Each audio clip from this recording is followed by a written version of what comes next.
Assalamualaikum. I welcome you all for class 7 subject science.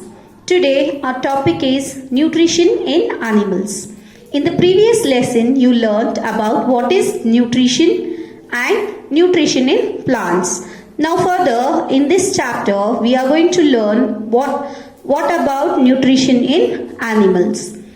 Animal nutrition includes nutrient requirement, mode of intake of food and its utilization in the body. Means whatever they eat, the way of eating, the way of swallowing and the way of digestion is completely different in each organism. Okay, there are different components of food. Why? Because each have different components of food and digestion process is different. The body structure is different. Animals, right? All animals are not same, right? They are same? No. So they have different modes of eating habits also. Now, which are the components of food which you had learned? The components of food, what you had learned is nothing but proteins, vitamins, minerals, carbohydrates, fats, right? The components of food such as carbohydrates are complex substance. These complex substance cannot be utilized as such. So what to be done? It should be broken down into simpler substance. That the breakdown of complex components food into simpler substance is called digestion, right? Different animals have different way of digestion here. Now how it differs? It differs because different way of taking food. Now few animals will eat in different way. For example, bees and hummingbirds suck the nectar of the plants. Infant of human and many other animals feed on mother's milk. Snakes like python swallow the animals they prey upon. Some aquatic animals filter tiny food particles floating nearby and feed upon them.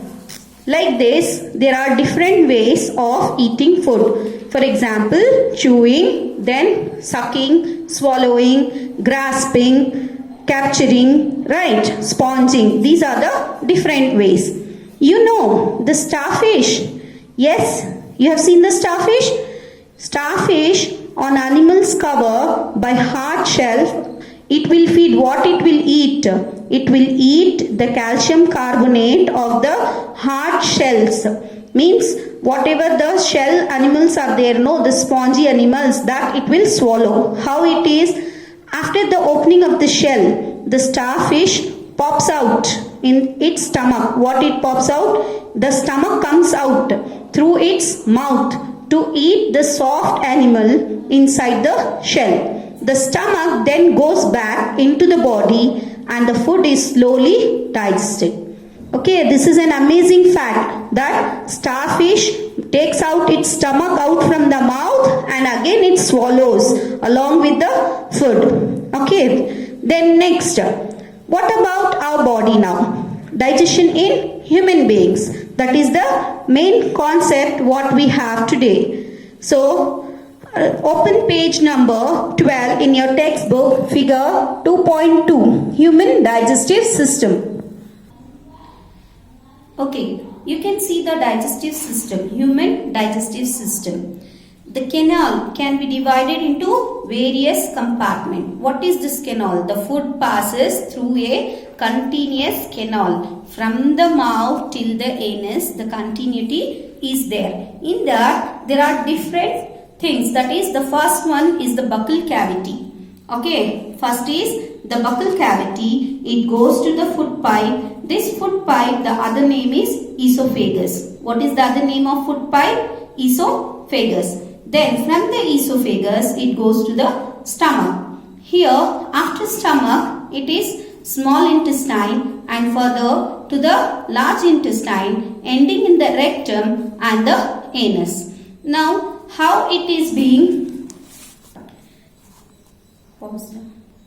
The food components gradually get digested as food travels through the various compartments the inner walls of the stomach and the small intestine, and the various glands associated with the canal such as salivary glands, the liver and the pancreas. This is the pancreas, this is the liver, and salivary glands will be in the mouth. Secrete salivary juices. The digestive juices converts complex food substance into simpler ones. The digestive tract and the associated glands together constitute the digestive system. As we move on, the first here, what I said you, the mouth and the buccal cavity. You know, food is taken into the body through the mouth. The process of taking food into the body is called ingestion. What is called ingestion? Means the process of taking food into the body is called ingestion. We chew the food. What we do in the mouth? We chew the food with the teeth and break it down mechanically into small pieces. Each tooth is rooted into separate socket in the gums. Our teeth vary in appearance and perform different functions accordingly. Now, do you remember about falling of your teeth? Some years ago, when you were small, no? That time, your teeth had fallen, right? Why? Because at the age of 6 or 8, it starts, means falling. What it is? There are two sets of teeth, that is milk teeth and the permanent teeth. The milk teeth which will be there at the age of 6 or 8, it falls. Then the second set that replaces them are the permanent teeth. The permanent teeth may last throughout life or fall off during old age or due to some dental disease. Once it is fallen, then it will not come again. The permanent teeth, once it fall off, then you will not get back the teeth. There are 4 types of teeth. As you have learnt in your earlier classes, there are 4 types of teeth. That is the incisors, canines, molars, premolars and molars. The first set of teeth, and it is of 2 jaws, upper jaw and the lower jaw. It will in the mouth there are 2 jaws, right? Upper jaw and the lower jaw. In each jaw there are 4 incisors. Lower 4 incisors and upper 4 incisors, that is which help us to cut and bite the teeth. Then comes the canines. Canines are 2. Okay, upper jaw 2 and the lower jaw has 2 canines. So totally it will be 4. It helps to tear the food. Okay, it helps to tear the food. After that comes the premolars. Premolars are set of 4. Okay. In lower jaw it will be 4. The right side 2 and the left side 2. Okay. That is premolars in the lower jaw, and similarly upper jaw has 4 premolar teeth which help to grind the food. Even the molars. Molars in the inside part of our mouth. That is even that will help to grind the food properly. This, how many molars will be there? In each jaw, 6 molars will be there. Lower jaw 6 and upper jaw 6 molars will be there, which help to chew the food in the soft. Okay, our mouth has salivary glands.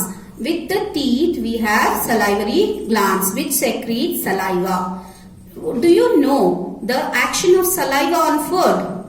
Before that, you can take test tubes, label them A and B. In test tube A, put a teaspoonful of boiled rice. In test tube B, keep 1 teaspoon of boiled rice after chewing in it for 3 to 5 minutes. Add 3 to 4 ml of water in both the test tube. In one test tube, only rice and water. The other test tube, it is chewed rice with the water. Then pour 2 to 3 drops of iodine solution in each test tube and observe. What happens?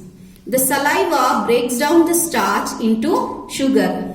Okay, the what chew food was there, it will turn into blue, that is into starch. It will become soft. The water and the rice will be as it is. Okay, it will not break down and it will not turn to starch. What it shows means what is extra mixed in that? the saliva of our mouth. The next is the tongue. The tongue is a fleshy muscular organ attached at the back to the floor of the buccal cavity. It is free at the front and can be moved in all directions. Do you know the functions of the tongue? We use our tongue for talking. Besides, it makes saliva with the food during chewing and helps in swallowing food. We also taste food with our tongue. It has tasty buds that detect different taste of food. Now, what did you learn? In the buccal cavity, there are three main things which help the food to digest. That is, first one is the teeth, the second is the saliva, and the third is the tongue, which help us to chew the food and swallow.